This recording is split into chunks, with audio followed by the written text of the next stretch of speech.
may ulat ko po bilang majority leader kung ano yung nagawa ko. Ano yung nagawa ko nung isang linggo? Siguro bilang principal author ng isang mahalagang batas, in-extend po natin ang term of office ng mga kapitan. Wala na ngayong eleksyon sa December 2025. Wala na. Wala na ngayong eleksyon.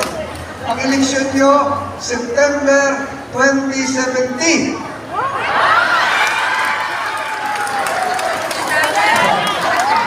Ayun nyo yun. 64 kayong barangay dito.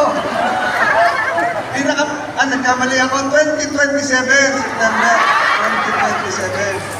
Pero kung masusunod, 2070 kayo.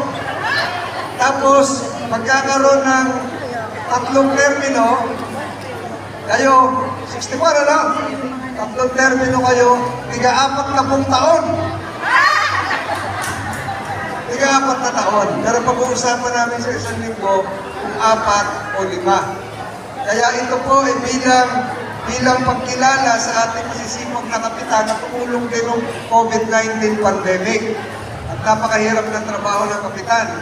Kaya, Kap, sana ang hinihingi lang po sa inyo ng ating pamahalaan, kayo po ay maging masipag sa loob ng 2 taon. Sipag. Kayo po dapat ay maging matulungin sa loob ng 2 taon na extension ninyo. At siguro po, yung isang pang hinihiling, kailangan tulungan nyo si Tol. Yes! Kung hindi, mag-eleksyon kayo sa Mayo. Ang SK po, extended din 2027, subalit hindi po sila 3 terms. Kasi may age limit sila alaya.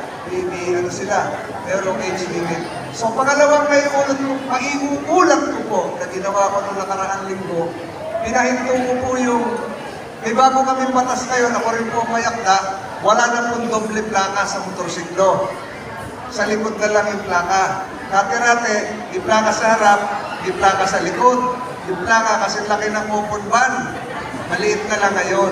Kasi yung LTO, hindi naman kayang gampanan yung kanilang trabaho na magbigay ng plaka. Kahit bumili ka ng motorsiklo, taon ang bibilangin bago kayo bigyan ng plaka. Kaya yung merong polisiya dapat ang LTO na December 31, manghuhuli sila yung gumagamit ng temporary plate. Kalokohan po yun. Bumili ng motorsiklo, nagbayad ng plaka, binigyan ng papel, tapos uhulihin nila, wala daw plaka. Eh kayo yung hindi nagbigay ng plaka, 5,000 sana yung multa ron. December 31 po i-implement yun. Pinatigil po yun ni Senator Tolentino. Hindi po, Ilocano rito. Isa lamang po na pagtapusan namin para hindi nila ipatupad yung kanilang circular. Alam niyo po kung ano yun? Nung nagbibiting kami, isa lang po yung sinabi ko. Ang sabi ko po sa kanila, isang salita lang, hindi na nila ipinatupad. Sa March 2026 na raw po, suspended indefinitely dahil kalokohan po yun. Kalokohan po yun. Ang huli ko po siguro maiuulat, isa pa. Siguro hindi niyo ako makakalimutan. Ako po yung lahat ng gumawa ng batas doon sa West Philippine Sea. Ako po lahat yun. Karapatan namin, karapatan. Kung saan yung boundary. Lahat po, buong mundo po ay natuwa. Kahit si President Trump ngayon. Isa lang po ang nagalit sa akin, China. Kaya ngayon, takot ako pumunta sa Chinese restaurant. Baka tusukin ako ng chopstick. Tama po yun kasi ang pinaglalaban po natin, hindi lang yung karagatan. Alam niyo po yung West Philippine Sea, mayaman sa isda. Lahat ng klaseng isda. Kaya kinukuha nila yun. Pero meron po isa. Ang West Philippine Sea ay mas maraming langis kesa sa Saudi Arabia. Kesa sa buong Middle East. Kaya pag nakuha natin yung langis na yun, eh kahit hindi na tayo magpatay ng kuryente sa bahay, mumura po ang gasolina, mumura ang kuryente. Di mo, nakuha yung pianista, nagpiano na. Di ba? So yun po yung ibig sabihin ng kaya pinag-aagawan yung West Philippine Sea. Si Senator Tolentino po ang gumawa ng batas. So ang huli, bago po ako mapagod, gusto ko pong ipaalam sa inyo na itong ginagawa natin ay tulong ng pamahalaan, tulong ng pamahalaan lokal, nasyonal. Hindi po ako to. Pero meron po si Senator Tolentino isang programa. Pakinggan niyo mabuti ito. Hindi alam ko ng mga kapitan. Wala po nakakalam ito. Ito po ay hindi plano. Ito po ay hindi pangako.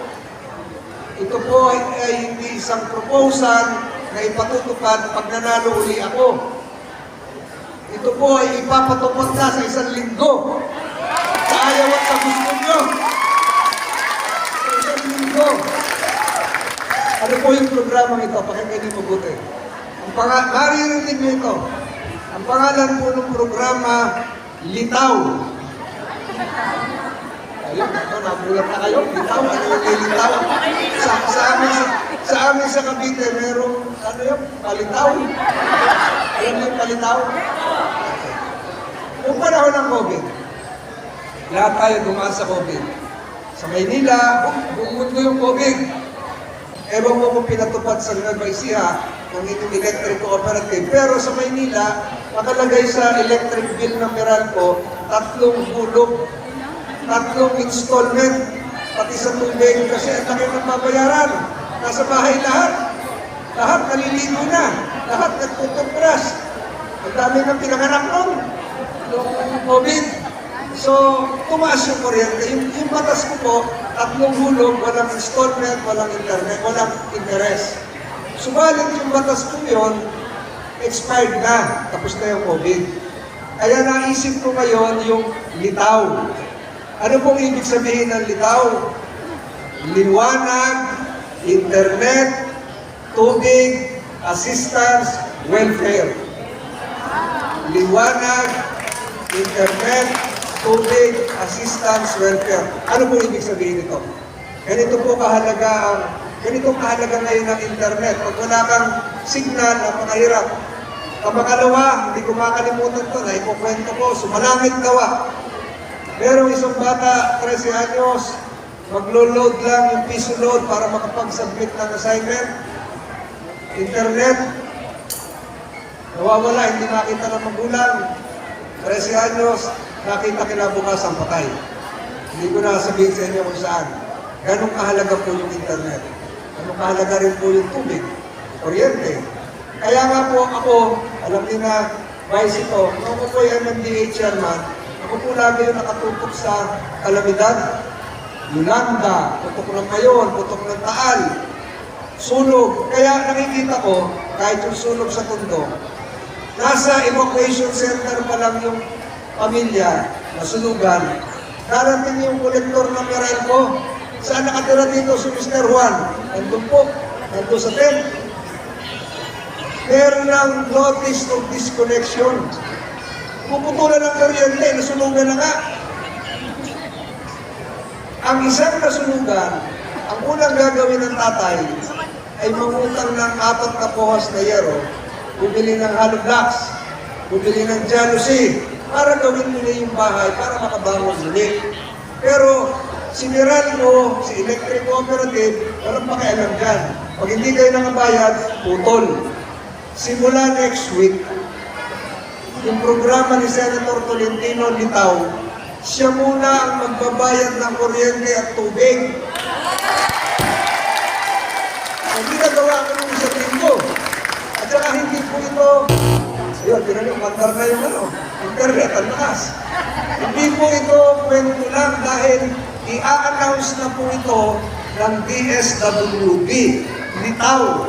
Kaya ang gusto ko pong maalala ninyo, ang nag-invento ng Litaw, si Tol.